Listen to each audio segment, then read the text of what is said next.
Natural hair colour కోసం చూస్తున్నారా? అయితే Anoo's henna and black expert వాడండి.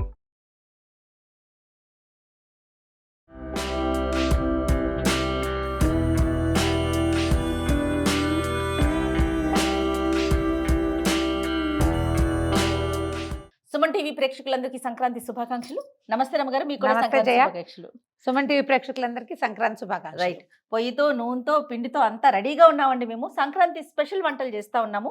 రమ్మగారు ఏం చేస్తున్నాం? ముందు గారెలు చేసుకుందాం జయ, రైట్, తర్వాత ఇంకో పని చేద్దాం. తప్పకుండా. ఇగో పొట్టు మినపప్పు, పొట్టు మినపప్పు నానబెట్టాం.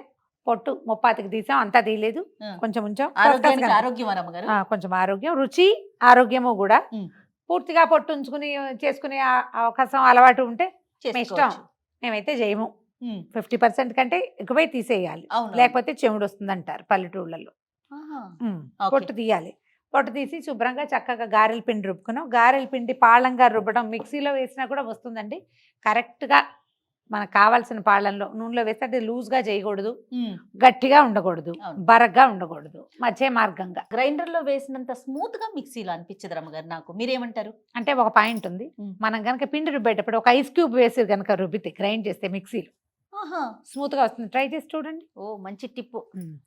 అయితే ఏం చేద్దాము? ఏంటండి రమ్మగారు? పచ్చిమిరపకాయలు, అల్లము, పచ్చిమిర్చి గ్రైండ్ చేసాము. లేదా రోల్ ఉంటే చక్కగా కచ్చా పచ్చాగా దంచండి, ఓకే, బాగుంటుంది. ఇదిగో అంటే పండగ రోజుల్లో మేము ఉల్లిపాయలు వాడతాం, మాకు అభ్యంతరం లేదంటే ధారాళంగా ఉల్లిపాయ వేసుకోవాలి. అంతేనా? దేవుడి దగ్గర పెట్టాలనుకుంటే మాత్రం ఉల్లిపాయలు వేయకపోవటమే మంచిది. దేవుడు మాత్రమే, దేవుడికి ఎందుకు ఉల్లిపాయ పెట్టకూడదు? ఉల్లిపాయ కూడా దేవుడే సృష్టించాడు కదా. ఇలాంటి మంచి భావాలు ఉంటే, ప్రగాఢమైన భావాలు ఉంటే కూడా వేసుకుని చూపించుకోండి. అది మీ ఇష్టం, మీ ఇంట్లో అలవాటుని బట్టి. జనరల్ గా చెయ్యము. జీలకర్ర వేస్తారా? జీలకర్ర వేస్తాను. ఓకే, జీలకర్ర. తర్వాత కొంచెం ఉప్పు ఆల్రెడీ పిండిలో వేసి రుబ్బేశాను. ఇంకేం కావాలి? ఈ మాత్రం. ఇగో కొత్తిమీర వేద్దాం. ఒక్కసారి తడి చేసుకుని దీని పైకి కిందకి కలిపేద్దాము. మీరు వేస్తారా రమ్మగారు పండగప్పుడు? వేస్తాను జయ. నైవేద్యంగా పెడతాం. కనుమ నాడు వండుతాం జనరల్ గా. అవును. ఒకవేళ పిల్లలందరూ వెళ్ళిపోతారు ఆ రోజు రాత్రి, కనుమ నాటికి ఎవరు ఉండరు అలా అనిపిస్తే పండగ రోజు కూడా గారెలు వేసేస్తాం. మీ చిన్నప్పుడు విషయాలు చెప్పండి రమ్మగారు. చిన్నప్పుడు ఎట్లా చేసేవాళ్ళు? ఇంట్లో అమ్మ వాళ్ళు చేసేవాళ్ళు? చిన్నప్పుడు మాకు హడావుడి ఉండేదా? బోల్డ్ అంత హడావుడి చేయ. మాకు మేము గొబ్బిళ్ళు పెట్టేవాళ్ళము బాగా రెగ్యులర్ గా. మొత్తం నెల రోజులు గొబ్బిళ్ళు పెట్టుకోవటము. తర్వాత మా ఇంట్లో బొమ్మలు పెట్టుకునే ఆచారం ఉంది. బొమ్మల కొలువు బొమ్మల కొలువు పెట్టేవాళ్ళం. ఇప్పటికీ మా అమ్మ వాళ్ళ ఇంట్లో బొమ్మల కొలువు పెడతారు. అవునా? మా ఇంట్లో అమ్మాయిలు లేరు కాబట్టి పెట్టలేదు, కానీ నాకు ఆడపిల్లలు పుట్టుంటే నేను కూడా మా అత్తవారి ఇంట్లో ఉన్నా లేకపోయినా నాకు ఇష్టం. బొమ్మల కొలువు ఇష్టం అండి. బొమ్మల కొలువు ఇష్టం. బొమ్మల కొలువు, బొమ్మల పేరెంటాలు. తర్వాత ఈ గొబ్బిళ్ళు పెట్టాక మనం ఈ మధ్యలో సందె గొబ్బిళ్ళు అని ఒక పేరెంట్ అని చేసేవాళ్ళం. సందె గొబ్బిళ్ళు అంటే సాయంకాలం గొబ్బిళ్ళు పెట్టి సాయంత్రం ఒక పీటేసి ఎత్తుగా గొబ్బిళ్ళు పెట్టి గొబ్బిళ్ళు చుట్టూ గొబ్బి తట్టడం అంటారు. అదొక ఆట. ఈ మన బతుకమ్మ ఆటలు ఇవన్నీ ఉన్నాయి కదా, మన పాటలు లాంటివి గొబ్బి పాటలు కూడా ఉన్నాయి. ఓకే, నూనె కాగిందేమో చూద్దాము. పాటలు బాగుంటాయి. సుబ్బి గొబ్బెమ్మ సుబ్బనివ్వవే అని ఒక పాట ఉంది. అవునా? భలే బాగుంటుంది. మంచి మంచి పాటలు కూడా పాడతారు. మా రకరకాల పాటలు. ఇప్పుడు పాటలు అన్ని గుర్తు రావట్లేదు, మానేసి చాలా ఏళ్ళు అయింది కదా, 30 ఏళ్ళు దాటిపోయింది. మనకి ఇప్పుడు ఇక్కడ బతుకమ్మ పాటలు ఎలాగో అట్లా గొబ్బి పాటలు ఉంటాయి. గొబ్బి పాటలు, గొబ్బి తట్టడం అనేది ఒకటి ప్రత్యేకమైన విధానం ఉంటుంది. చుట్టూ తిరుగుతూ చప్పట్లు కొడుతూ వాడతారు. ఒక అన్నమాచార కీర్తి ఉంది, కొలని దోపరికి గొబ్బిళ్ళు అని. అక్కడ కూడా ఉందన్నమాట, ఆ ప్రాంతంలో కూడా ఉంది. వేసేస్తున్నా. నేను చేత్తో వేస్తాను జయ. అదే చూస్తా ఉన్నా నేను. అంటే చిన్న చిన్న వేయటము, చేత్తో వేయటము ఒక అలవాటు. అంటే మనం తడితే వేసుకోవచ్చు అనుకో, ఎక్కువ పెద్ద పెద్ద వేసుకోవచ్చు. అదొక పథకం అనమాట. ఇదేమింది ఓ చేత్తో ప్రాక్టీస్తో వచ్చేది కదా. ప్రాక్టీస్తో వచ్చేది. కొంచెం తడి చేయి చేసుకోవటము, కొంచెం వేసేయటమే. చిట్టిగారులండి. చిట్టిగారు అనకూడదు దీన్ని, మామూలుగారే. సైజు చిన్నది అంతే. అద్ది పెద్దదిగా గారెలు వేసే అలవాటు ఉన్న వాళ్ళు ఉంటారు, వాళ్ళకి అది అలవాటు. అవునవును. చేత్తోటి కూడా పెద్ద పెద్ద వేయచ్చు. నేనేమిటో అట్లా అలవాటు చేసుకున్నా. సాధారణంగా తిరిగిస్తావా ఒకసారి? తల స్నానాలు చేయటం, పొద్దున్నే తలంట్లు పోసుకోవటం, భోగి మంటలు వేసుకోవటం. ఒక్కసారి తిరిగేస్తే ఫ్రెష్గా వేసినవి కదపకూడదు, ఒకళ్ళు వేసి ఒకళ్ళు తీసేటప్పుడు ఏమవుతుందంటే తెలీదు. నూనె మీదే దృష్టి పెట్టుకుని ఉండాలి. మనం అవును. అటు ఇటు చూస్తే ఏది ముందేసాం ఏది వెనకేసామో అవునవును. తెలియదు. ఈ వాయికి తక్కువే అయినాయి జయ, రెండోసారి ఫుల్ గా వేసేద్దాం. తీసేయమంటారా? తీసేసి వేగిపోయినాయి చూడు.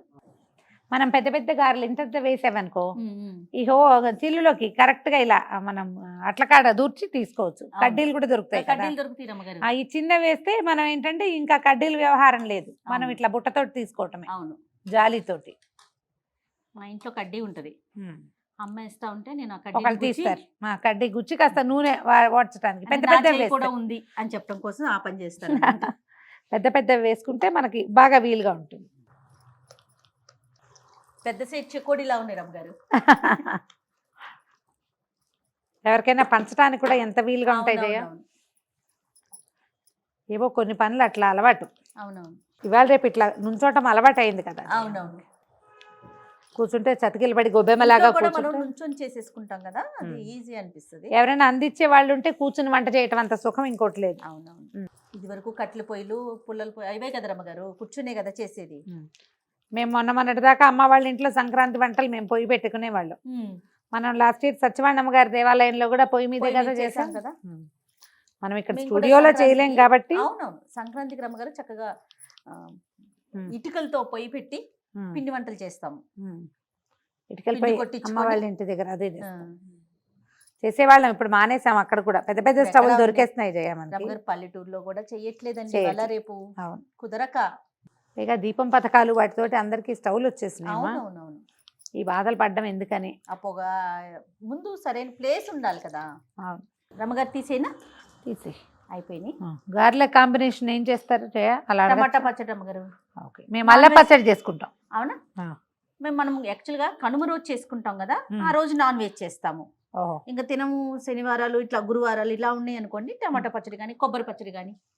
మేము ఎక్కువ అల్ల పచ్చడి, గారెలు అల్ల పచ్చడి, అవునా? కొబ్బరి పచ్చడి కూడా చేస్తారు. కొంచెం కూర పచ్చళ్ళు తక్కువే గారెలతోటి. మేము ట్రెడిషనల్ పచ్చళ్ళే వేసుకుంటాము. ఓకే.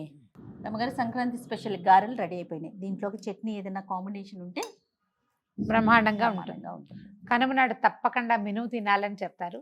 కనుమ నాడే చేసుకోండి. ఆ రోజున తింటే మంచిదట. అంటే బహుశా ఒక ఆరోగ్య రహస్యం ఉండుండొచ్చు. ఏంటండి? సంక్రమణం మరుసటి రోజు కనుమ. అవును. టైంకి ఖగోళంలో వచ్చే రకరకాల మార్పులకి ఓకే. బలవర్ధకమైన ఆహారం తినడం అనేది ఒక ప్రత్యేకమైన విషయం అయి ఉంటుంది. అందుకే ఖచ్చితంగా చెప్పారు. అవును. కాబట్టి మినపప్పుతో గారెలు వండుకోండి. మసాలా గారెలు అవి కాకుండా మినపగారెలే వండుకొని తింటాము, పంచి పెట్టడము చేయండి. అంతే సంగతులు. తప్పకుండా రమ్మగారు. మరొక్కసారి సుమన్ టీవీ ప్రేక్షకులందరికీ సంక్రాంతి శుభాకాంక్షలు.